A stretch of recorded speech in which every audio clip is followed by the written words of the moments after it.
ഇതാണ്. ഗ്ലാസ്സിൽ കുറച്ച് വെള്ളം നിറച്ചിട്ട് കാണിച്ചിട്ട് പറഞ്ഞു, ഈ ഗ്ലാസും വെള്ളമൊക്കെ കണ്ടിട്ട് നിങ്ങൾക്ക് എന്താണോ തോന്നുന്നത് അത് എഴുതി വെക്കാൻ വേണ്ടി പറഞ്ഞു.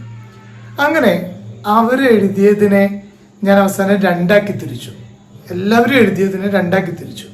അതിൽ ഒരു വിഭാഗം കുട്ടികൾ എഴുതിയത് ഗ്ലാസ്സിൽ പകുതി വെള്ളമുണ്ട് എന്നെഴുതി.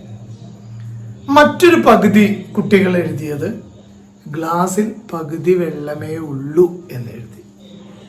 രണ്ടും തമ്മിൽ എന്താ വ്യത്യാസം? ആശയം വ്യത്യാസമുണ്ട്. കണ്ട സബ്ജക്റ്റ് ഒന്നാണെങ്കിലും ആശയം വ്യത്യാസം വന്നു.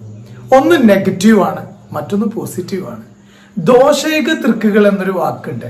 അതായത് എന്തിലും ദോഷം കാണുന്നവര്, ഒരു സംഭവം കാണുമ്പോൾ അതിൻ്റെ നെഗറ്റീവ് സൈഡ് കാണുന്നവര് പലപ്പോഴും ദോഷൈക തൃക്കുകൾ.